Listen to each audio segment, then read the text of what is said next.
یکی دولمند و فقیرک به هفره دمشن پشتی دوراهی کی دوستن و دخوازن لجیه کی بسکنن و بینا خو بدن. فقیر دچه لبنه داره کی خود ریج دکه و دکه و خوی دمه کی لور رادزی. پشتی 2-3 ساعتا هوالی دولمند و هشیار دکه دبی رابه هوا رابه زوج خوشیار به بری که دنیا طاری ببه دوی ام بمشن بریا خواه هرن.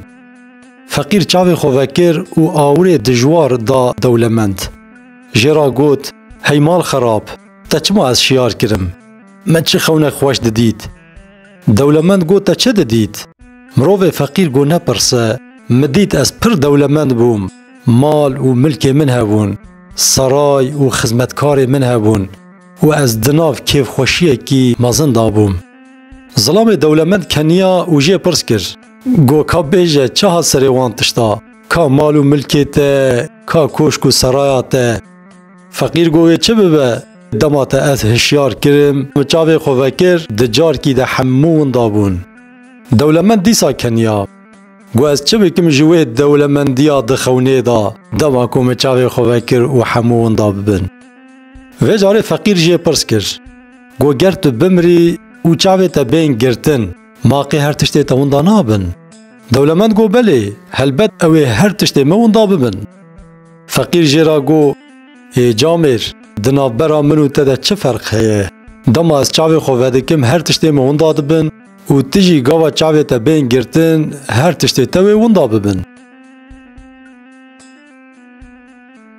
بله گلی هوالا براستی جی وصایه دوی جهان ده مروف هیجار و بلنگاز کیف خوشیا هری مزن دخونه داد بینن لو ما خول وان خوش ده و حتی درنگ شویش یار نامینن جان را بخونه کی خوش بروجان دلشاد و بختوار دبن.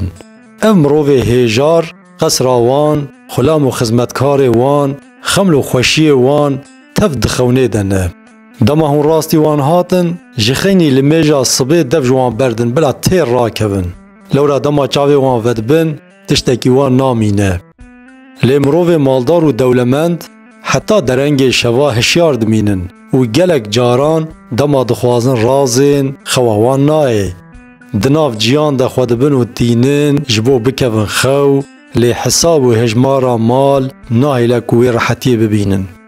شیرات عملوه هفه هون جروشا خوا قائل بن و نکفن پی دولمندیا جیهانه بلا دل و دولمند به افبسیوه ده بمینن ده خیر و خوشی ده.